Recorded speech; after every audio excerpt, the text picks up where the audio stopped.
পাশাপাশি একটা আন্দোলনও বটে, যাতে সার্বিকভাবে মানুষ অনুষ্ঠানকে ভয় করে, তারপরে ভালো হতো। তো যাই হোক, আমরা যেহেতু এবার সবকিছু ছোট করেছি, এই জন্য এটাও একটু ছোট হয়ে গেছে। আর সকলকে আসলে ধন্যবাদ, সকল হিমুর উপর আছে।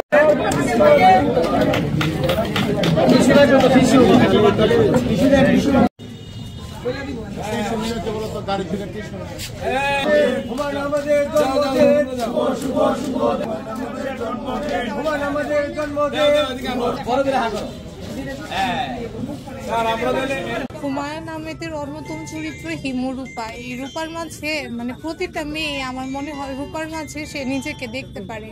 আর আমাদের সবার মধ্যেই একটা হিমু আছে। এই যে আমাদের মধ্যে যে পাগলামিগুলা, এটাই হচ্ছে হিমুর বহিঃপ্রকাশ। মানে হিমু রাতের আধারে সে খালি পায়ে হাঁটে, ঢাকা শহরে হাইটে হাইটে বেড়ায়। আর রূপা হয়েছে সম্পূর্ণ বিপরীত চরিত্রের, মানে যুক্তি সম্পন্ন একজন মানুষ, এই যুক্তির ভিত্তিতে চলে। হিমু রূপা হুমায়ুন আহমেদের অন্যতম চরিত্র। তাছাড়া তার অন্য আরও অনেক বই আছে। মধ্যাহ্ন, এটা আমার পড়া তার বেস্ট বই। তার হলুদ হিমু, নীল রূপা, আরও অনেক বই আছে, মানে বলে শেষ করা যাবে না তারই মানে অবদানের কথা। মানে সে আমাদের একটা নক্ষত্র, একজন উজ্জ্বল নক্ষত্র। আমরা অনেক গর্বিত যে আমরা নেত্রকোনার সন্তান। এমনকি তার মানে সে নেত্রকোনাতে জন্ম নিচ্ছে, আমরা তার নেত্রকোনার সন্তান, এটাই আমাদের কাছে অন্যতম পাওয়া। আসলে আজকে তার জন্মদিন উপলক্ষে আমরা সাহিত্যের পাতা থেকে প্রত্যেকে উঠে এসেছি। হিমু, রূপা, মিসির আলী, শুভ্র, তারই সাহিত্যের মানে সৃষ্টি অমর চরিত্রগুলা। আজকে আমরা তাই তার জন্মদিনে তাকে স্মরণ করছি তার বইয়ের পাতা থেকে উঠে আসা চরিত্রের মাধ্যমে। আজকে হুমায়ুন আহমেদের জন্মদিন উপলক্ষে নেত্রকোনা তথা নেত্রকোনার বাইরে সারা দেশে বাংলা ভাষাভাষী মানুষের মধ্যে একটা উন্মাদনা কাজ করছে, জন্মদিনে একটা উচ্ছ্বাস কাজ করছে। এই কারণেই যে হুমায়ুন আহমেদ এমন কিছু লিখে গিয়েছেন যার চরিত্র বিন্যাসগুলো প্রভাব সৃষ্টি করে। যে আমার মতো আমার মেয়েকে আমি রূপা সাজিয়ে নিয়ে এসেছি, আমি হিমু সাজিয়ে এসেছি। এর মানেটা কি? মানেটা হচ্ছে তার চরিত্র বিন্যাসগুলো আমাদেরকে দারুণভাবে প্রভাবিত করেছে। এর জন্যই হুমায়ুন আহমেদ আমাদের কাছে আজন্ম বেঁচে থাকে। আমরা আসলে হিমু পাটকাটা থেকে প্রায় 12 বছর যাবৎ হুমায়ুন আহমেদের জন্মদিনে হিমু উৎসব পালন করছি, যেটি নেত্রকোনা হিমু উৎসব নামে খ্যাত। এটার জন্য আসলে আমরা হিমু রূপারা প্রতি বছরই অপেক্ষা করে হিমু উৎসবের আশায়। আমরা হিমু উৎসব 13 তারিখে হলেও প্রস্তুতি শুরু হয় প্রায় 1 মাস আগে থেকে। সাংস্কৃতিক অনুষ্ঠান যেহেতু থাকে, সাংস্কৃতিক অনুষ্ঠানে যারা অংশগ্রহণ করে তারা 1 মাস আগে থেকেই প্রস্তুতি শুরু করে হিমু উৎসবের জন্য। আর 13 তারিখ আমাদের প্রোগ্রামটা যেভাবে হয়, প্রথমে র্যালির মাধ্যমে শুরু হয়। র্যালিটি শুরু হয়ে আমাদের মুক্তমঞ্চে এসে শেষ হয়। মুক্তমঞ্চে র্যালি শেষ হওয়ার পরে কেক কাটা হয়। কেক কাটার পর এখানে সাধারণ হিমু রূপারা আনন্দ উৎসব করে। তারপর বিকেলে সাংস্কৃতিক অনুষ্ঠান থাকে। সাংস্কৃতিক অনুষ্ঠান মূলত হুমায়ুন আহমেদকে কেন্দ্র করে সাংস্কৃতিক অনুষ্ঠান থাকে। তার বিভিন্ন গান, তার বিভিন্ন অনুষ্ঠানের বিভিন্ন অংশ তুলে ধরা হয় আর কি। আর সাংস্কৃতিক কর্মীরা মূলত সারাদিনব্যাপী এই উৎসবটা পালন করে। তবে এই বছর আমরা র্যালি এবং সাংস্কৃতিক অনুষ্ঠান একই সময় পালন করছি।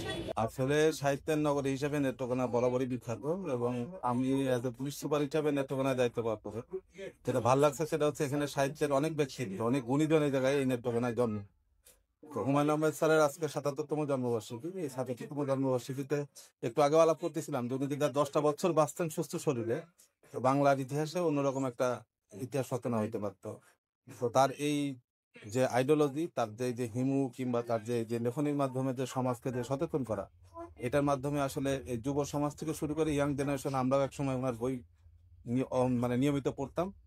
সেম কন্ডিশন আসলে সাহিত্যের বড় বড় যে সকল মানে যারা আইডিওলজি ছিল আমাদের, সবাই কিন্তু আস্তে আস্তে মানে এক্সপায়ার করতেছে। কিছুদিন আগেও মানে এই যে 3 গোয়েন্দার যে ছিলেন কাজী আনোয়ার হোসেন, উনিও মারা গেছে। তো এই হিমুদের মাধ্যম দিয়ে ভবিষ্যতে যাতে হুমায়ুন আহমেদের যে পথকৃতি এবং তার যে পথ চলার যে সমৃদ্ধি, এই সমৃদ্ধিটা সারা দেশে ছড়ায় যাবে, এই আশাবাদ ব্যক্ত করছি। বরেণ্য কথা সাহিত্যিক, আমাদের সকলের প্রিয় হুমায়ুন আহমেদ স্যারের ৭৭তম জন্মবার্ষিকী। আমরা আজকে নেত্রকোনায় সকল হিমুদের নিয়ে এবং হুমায়ুন ভক্তদের নিয়ে আজকে উদযাপন করতে যাচ্ছি। ইতিমধ্যে কেক কাটা সম্পন্ন হয়েছে। আসলে হুমায়ুন আহমেদ স্যার সম্পর্কে যদি আমি মন্তব্য করতে চাই যে এই ওনার জেলা প্রশাসক হিসেবে আমার এই প্রথম ওনার জন্মদিনে কেক কাটা।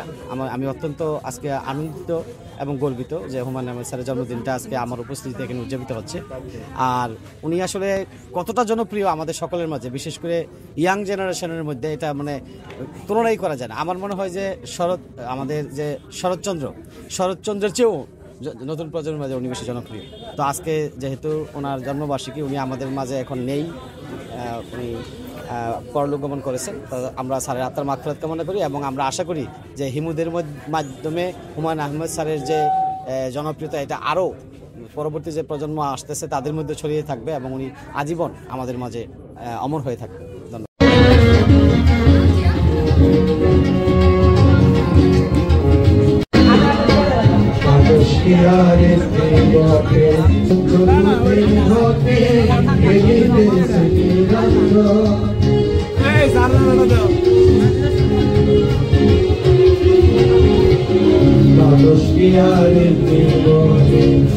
চরণে জগৎ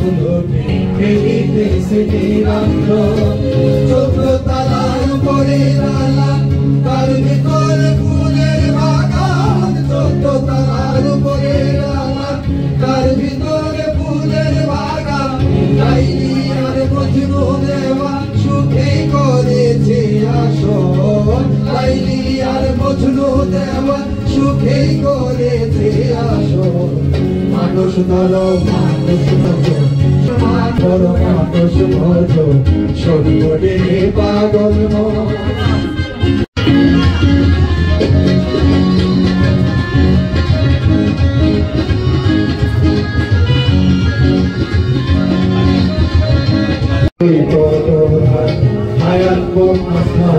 ভরা সময় থাকতে বুঝবে তো না নিকটে কাল সময় তুই আয়াত আসমানে ভরা সময় থাকতে বুঝবে তো না নিকটে কাল সময়। সোনার বলি আন্ধার করে যেদিন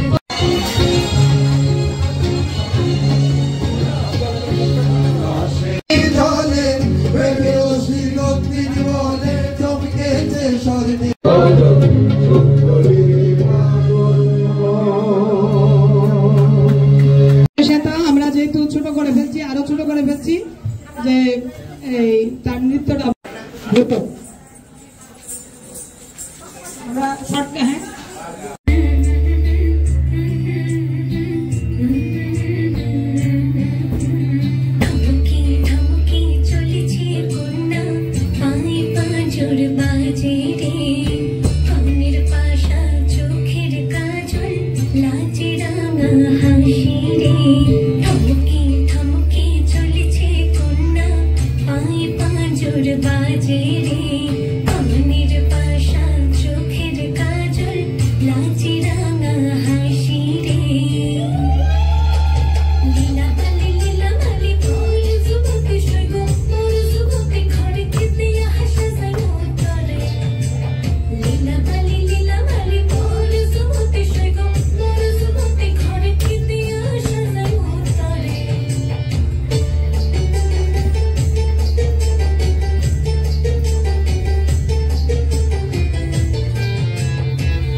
পথে চলুতে ঘটে খেলিতেছে নিরঞ্জন